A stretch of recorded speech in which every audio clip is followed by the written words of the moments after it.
Hi everyone, hope you're doing well from wherever you're watching this channel, depending on your time zone. Now, William Ruto has resumed his activities in Western region after taking a short break to attend the burial service of the late former President Mwai Kibaki.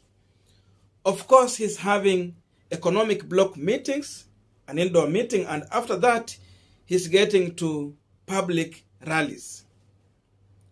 But there is one thing that is coming out clear in William Ruto rallies in Western region.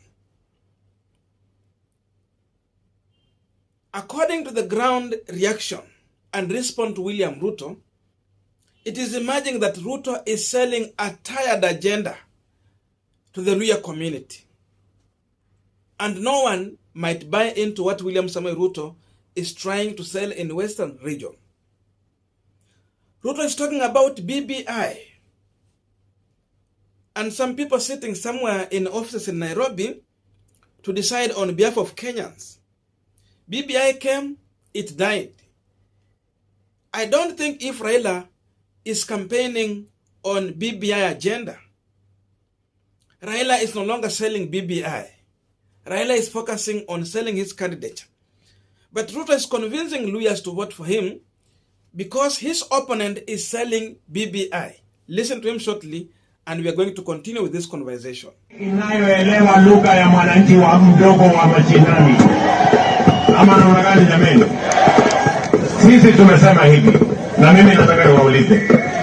Nyinyi watu wa Isiru, na watu wa Lurami, na watu wa Kakamega.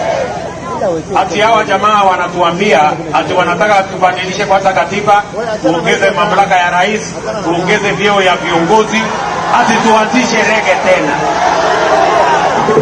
Mimi nauliza nini? Jameni, mnataka kwanza tubadilishe katiba ama tubadilishe uchumi kwanza? Tubadilishe uchumi kwanza. Tupange ajira ya hawa vijana kwanza. Na tupange biashara yenu kwanza. Tubadilishe uchumi kwanza. Tubadilishe uchumi ama tubadilishe katiba? Katiba ama uchumi? Katiba ama uchumi? Unajua wanajifanya hao watu wako Nairobi wanajifanya hawasikii.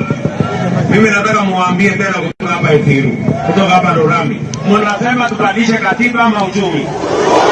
Katiba ama uchumi? Nafikiri wamesikia. Now we are continuing with our Punchline discussion, but just a quick request. You might be watching this channel, but you have not yet subscribed. So my humble request, please consider subscribing so that any other time, once we release a video like this one, you will always get notified. Again, to all our channel subscribers and anyone who drop comment, I must say thank you so much for your unconditional support. Again, I'm requesting you to give this video a thumbs up so that YouTube can recommend a video to more viewers. Back to our discussion. Now, we understand that Ruto is looking for votes in Western region. Just like any other politician, he will use every means possible to convince the Luhya community to vote with him.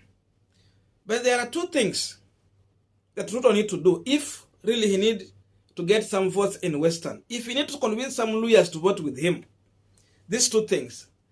The first thing is for Ruto to explain to the Luhya people why he never considered any of them in Uhuru Kenyatta's cabinet when he had a chance of selecting a half of that cabinet.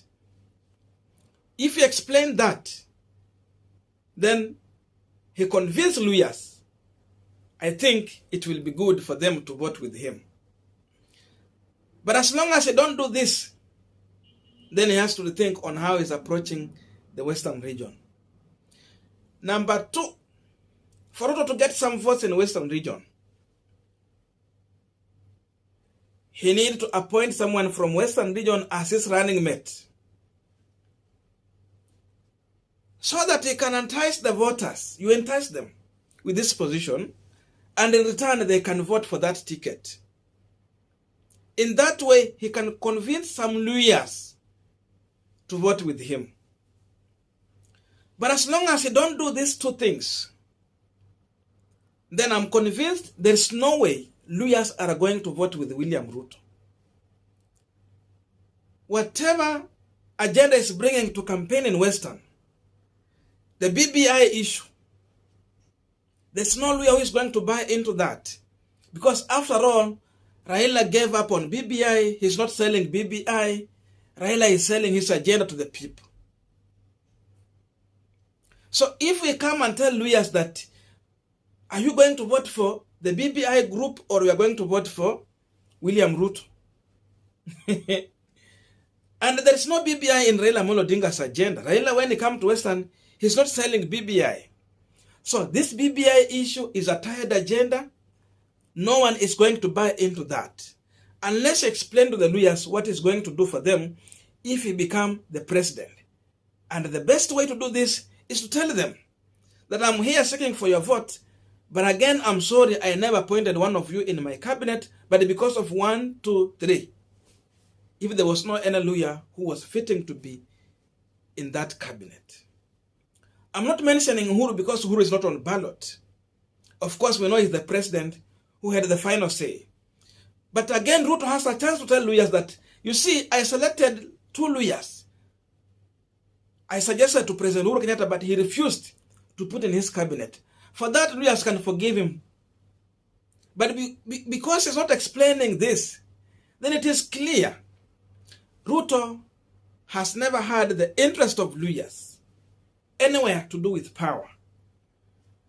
And so, whatever he's doing, it is going to appear like a drama and PR practice. So in my view, William Samoei Ruto rallies and meetings in Western are going to backfire on ballot. Because seemingly he has been unable to convince lawyers to vote for him. That's why he's going after Raila Odinga.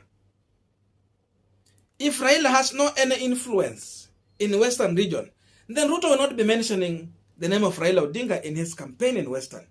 But because he understands that he messed up when they were forming government, that's why he's still talking about BBI. But we understand because Ruto is focusing to get Mount Kenya region votes. That's why he will not have much interest to make one of the Western region leader his running mate. What will ANC? Why is Ruto not selecting Musalia Mudavadi as his running mate? If really he needs the Luhya votes. What will ANC tupatane pale kwa comment section? Explain to me why. Because Mudavadi joining William Ruto, at least it gave it some credibility. But because even Ruto believed that Luhyas will not vote for him, that's why running mate has to come from Mount Kenya region. So that is where his focus is. And the worst thing is that even Luhyas are learning that the memorandum that Ruto signed with Musalia Mudavadi and Senator Wetangula is clear. Government will be shared according to the number of what everyone is going to bring on table. So that confirms to you that if Luhyas are not going to vote for William Ruto, and in case he become a president, then what happened in 2013 and 2017 is going to repeat. He might not consider anyone from Western in his cabinet.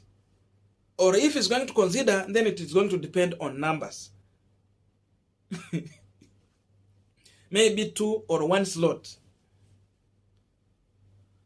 So that is the real thing on ground. And now, because Luhyas have been listening to the radio stations, what they are discussing there, people are talking about the agenda, the manifesto these people signed. So people are even having barazas in market centers. They are talking about this. They are learning that what this group is explaining to them in their rallies is not exactly what they signed. So the only way to have confidence of getting Luhya votes, for Luhyas to have confidence in William Ruto putting them in their government, number 1 is to make Musalia Mudavadi his running mate. That one I have said. Anything less than this, they will not vote for him. What happened in 2017 and 2013 will repeat. These people are going to vote with Raila Odinga because this group is unable to convince them. So this is what I'm reading into William Samoei Ruto visit in Western region. It does not matter how many people are attending your meeting. It does not matter how many economic bloc meetings you are going to have. What matters is how you are going to treat the Luyas in this election and how you have been treating these Luyas in the past election and when you are forming government. I don't know what to think about this, but that's my view. Last time I was asking you to subscribe to Kenya News K. So we launched the channel. It has been allowed into YouTube partner program, and we are now running videos there. So if you want to watch the videos from Uhuru Kenyatta, William Ruto, Raila Odinga, Musalia Mudavadi, anyone, just go to that channel. Thank you so much for listening to me up to this far. May good God bless you, and see you in our next video.